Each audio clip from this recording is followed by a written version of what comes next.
دوستو، مولانا طارق جمیل صاحب جو ایک عظیم مبلغ ہے، اس کا اختلاف آیا ہے تبلیغی جماعت کی جو قیادت ہے اس کے ساتھ، اور سوشل میڈیا پر بہت وائرل ہو رہا ہے یہ اختلاف۔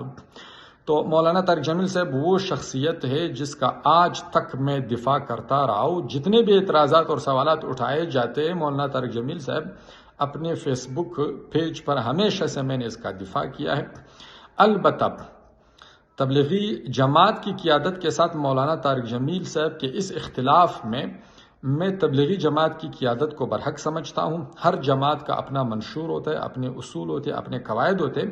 تبلیغی جماعت کے جس اصول کی مخالفت مولانا طارق جمیل صاحب نے کی ہے وہ یہ کہ مولانا طارق جمیل صاحب سوشل میڈیا کو استعمال کر رہا ہے، جبکہ تبلیغی جماعت کے بزرگوں نے یہ اصول بنائے ہیں کہ کوئی بھی رہنما تبلیغی جماعت کا نہ سوشل میڈیا کا استعمال کرے گا اور نہ ہی کسی سیاسی جماعت کے حق یا مخالفت میں بیان دے گا۔